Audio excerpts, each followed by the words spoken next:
Hello, Intentionals. Welcome to Juice It Up, the podcast. I am Lorry, Santana, Jupiter, Tequesta, Hope Sound, Miami, Palm Beach, Association of Realtors, President-elect for 2026. And our special guest today is Veronica Montoya, broker, owner, and educator of our association. Welcome, Veronica. Well, I am so glad that you filled in for me. Happy to be here. Thank you so much. I just wanted to share with all of us, out there who are new to the industry, and tell us a little bit about how you got started and what you can share, and let's just let it flow and Okay, absolutely. have some fun at it. Absolutely. I think that I have always been in sales, and whether you believe it or not, real estate, it is sales. And so if you are not a fan of sales, that might be something else that, you want to keep in mind. But I've been in sales since I was very young. I started here when I first came to the United States with my father. We used to go to the market in the morning on Saturdays, like about 4 o'clock in the morning, and we would pick up vegetables and fruits and sell it neighborhood to neighborhood from the back of a pickup. So that was my first experience. And when I eventually landed in real estate, I thought, wow, this is truly what I should have been doing a long time ago. I think most of us can agree to that. Absolutely. I love the flexibility of it. I don't love the 24/7. But again, that's all about scheduling and about making sure that you're organized with your time and your schedule. But I thought that real estate is just, it encompasses, or I'm probably using the wrong word, but it just covers everything, not only the homes, but also the gardens. And I am an avid person about gardens and landscaping. And so it all comes together when it comes to that. And I started door knocking early on when I first started. That's how we built our business in our farm area where we live. And right now in that area, it is about 5,000 homes, and I have door knocked every single one of those homes at least 3 times. Wow. And Yes. how long did it take you to actually get that farm under Wow. your... Wow is right. I started by thinking I was going to remember which streets I covered. I quickly realized that I needed to print a map of the areas, and so it was very rewarding that every time I got done with a day that I was door knocking, to highlight that street that I covered. And as I did this various times, I ended up using different colors because I knew now I had to trace back in all of this area. Good idea. It's a great idea. Absolutely. And so I thought at the beginning I would say give myself a goal of 25 doors. Okay. And I realized that 25 doors was nothing. I was getting done with that in no time flat. I do want to encourage people, if they are interested in doing that, sometimes we wait for the right materials to have it. And which are those? Which, when I started, I had none of that. Mm-hmm. Because my husband and I were just barely coming off of different relationships, and so money was very tight. Yes. I did not have door hangers. So I started with I started with flyers. I started with cheap business cards that we used to do with Vista print. Still around though. I know, but obviously I was not a printer, and when we ordered them and they came in, they were horrendous, but it was what we had.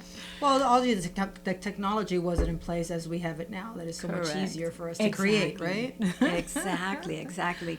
Eventually, I got the idea from a fellow realtor that we designed a door hanger, which in the front had our information, and in the back it was different restaurants and different businesses that sponsored us. Okay, and so wonderful. they paid for all of the door hangers. So that was a way of us being able to have the right tool, but not putting the money out ourselves. Fantastic. I love that. Well, nowadays we have QR codes, right? And Yes. we can have all that, but the fact that you had sponsorship, you were thinking outside the box as Yes. a business and entrepreneur. Yes, absolutely. So tell me, now that you mentioned how you started, tell me what made you become an educator.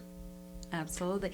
When I first started in real estate, or let me go back. When I started when I was 25, my child was born, and I needed to figure out something to stay. I was going to school for being an educator. I had already done 3 years of that because I thought I've always enjoyed teaching, and then I came into sales.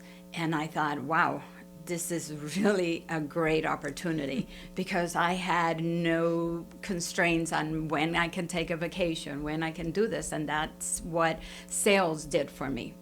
And when I came into real estate, I thought this is the perfect match, Tell me the question again. So the question was, what made, like, as an educator, you've had so many years working as a broker owner, so you decided to become an educator. Yes. How does that look?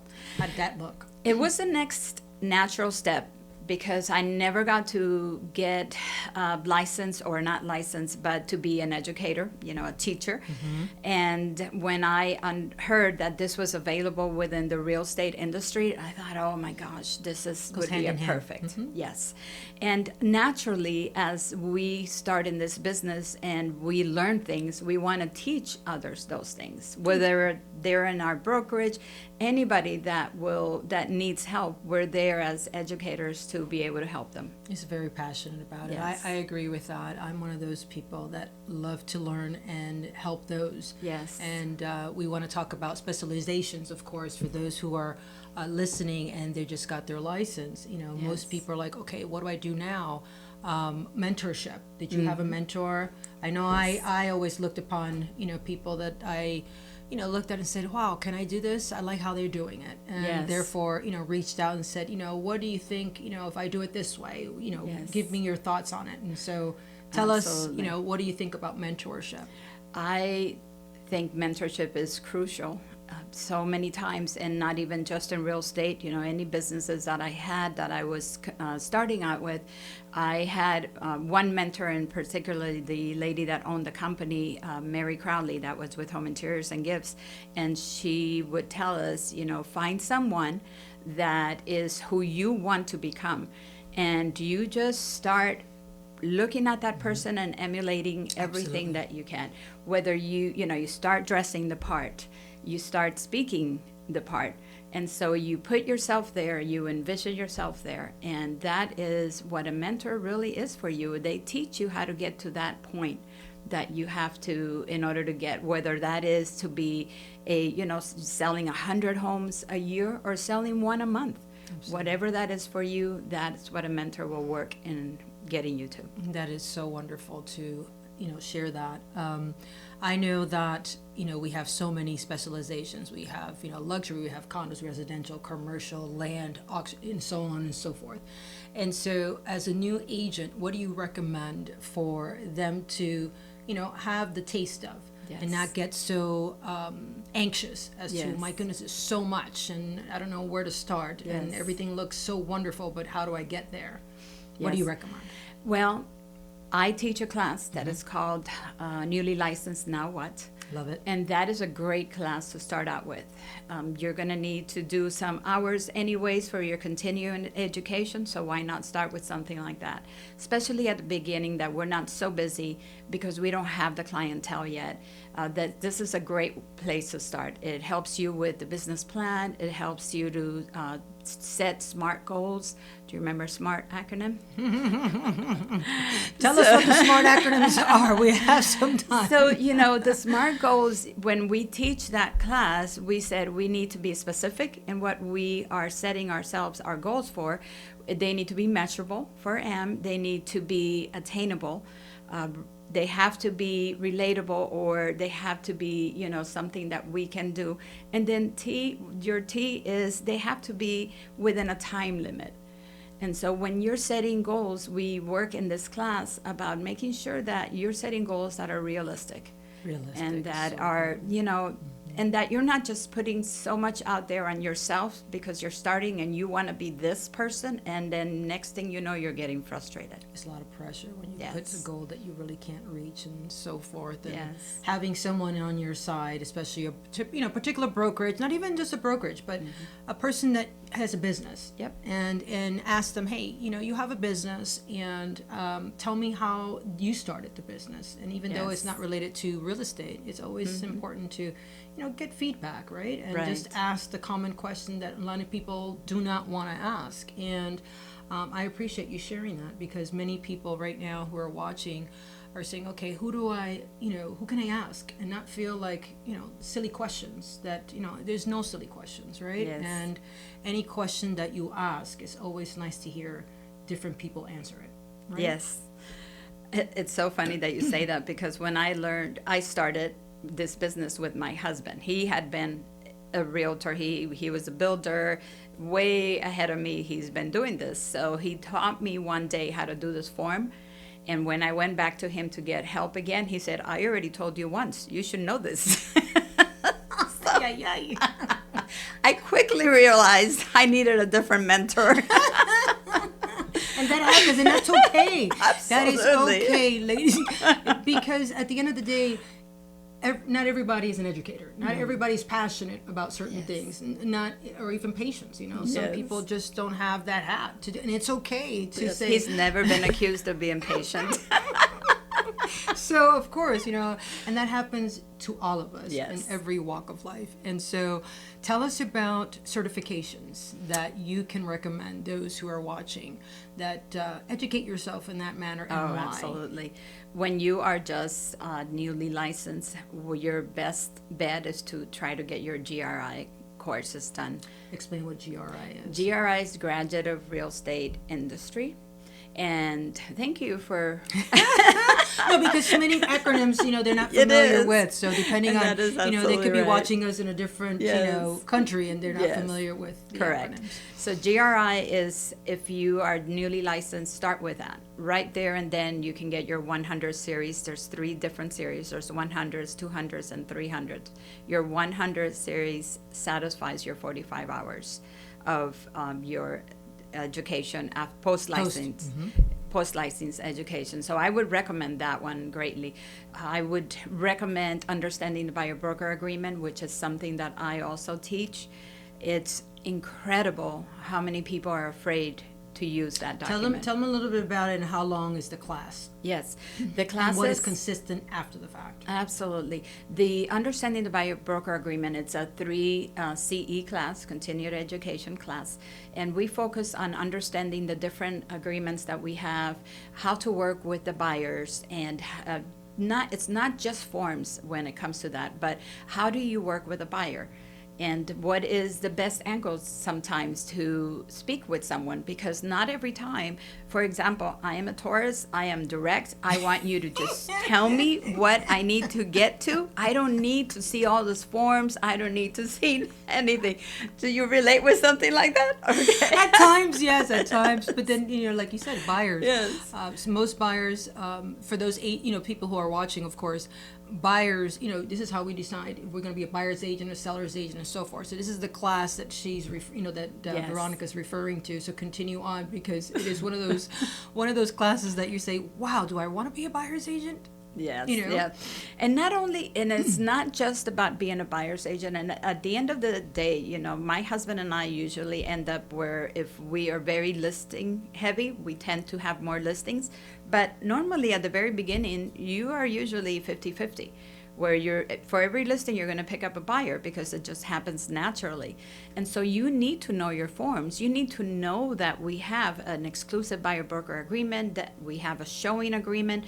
You need to know that, because that is key. Required. That is required, and it's key. Of what we do. I can tell you, we had an instance in our brokerage. One of our agents had worked with this agent that put in an offer for one of his properties that was listed. Worked great, went through the inspection. Next thing you know, we're getting a call from another broker saying that those buyers were being represented, had a signed buyer broker agreement. But guess what happened? At that point, now the brokers are talking, and we are going back and forth, and the agent that took the buyers to that home, she didn't think it was necessary to ask that. Oh, wow. And so she Okay. did all of the work, and she thought that somebody else was going to do that form for her. And listen, you guys are responsible for your own forms. You see, it's a training aspect of it. Yes, Again, we get the absolutely. license, we go to work for a broker, developer, or whatnot, Absolutely. and we start thinking, okay, someone is going to do it for us, not Yes. realizing that we have to. We're independent contractors, so Absolutely. we're the ones who are liable, and we have to Excellent. keep that in Yep. mind. For sure. For me, it was I work with international investors. And for me, it was Certified International Property Specialist, National Association of Realtors designation. That helps for those who are interested in going global. It talks about the culture, the infrastructure of every country, how to conduct, in some countries, you shake hands, you bow.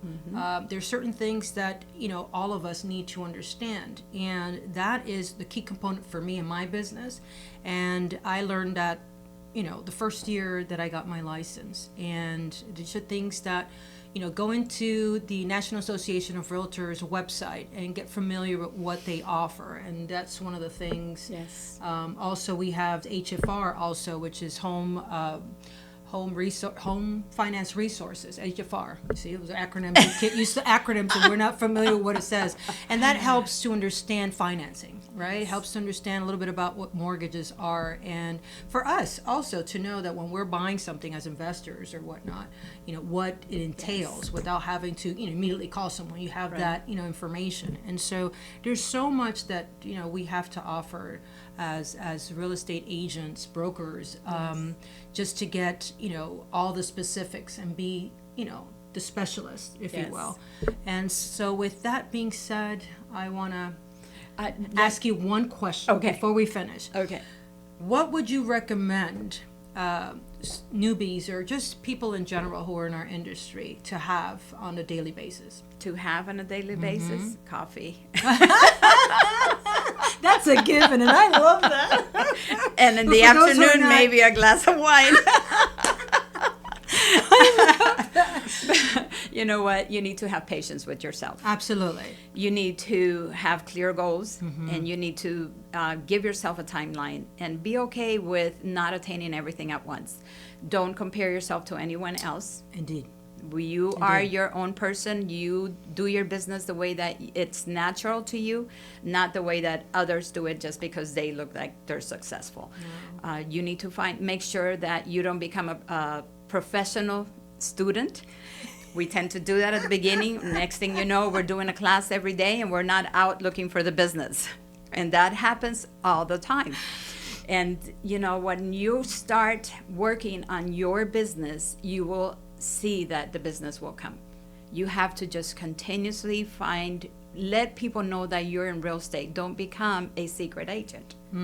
You have to be okay with saying, hey, my name is Veronica. And obviously you're not going to say immediately, and I'm a realtor. Please don't. Don't frighten them. Have you heard the joke that says we are all born with three things? No, I have not. A father, a mother, and a friend in real estate. Okay. Wow. Okay. For me, I think it's important that we have something positive that we can, because these are hard, and we all have our, lives that, sometimes are good, bad, or in between, or days that are good or bad or in between. Correct. So just have a positive affirmation that you can reflect on and say, it's okay, tomorrow will be a better day and so forth. And just be positive, right? Yes. And be respectful of your time. Take some time for yourself. And like you were saying before, it's so important. So with that being said, thank you, Veronica, for being on Juice It Up the podcast. And thank you for as the you guys know, opportunity. Juice It Up the podcast will return shortly. Thanks for tuning in. Thank you. Ciao for now, everybody.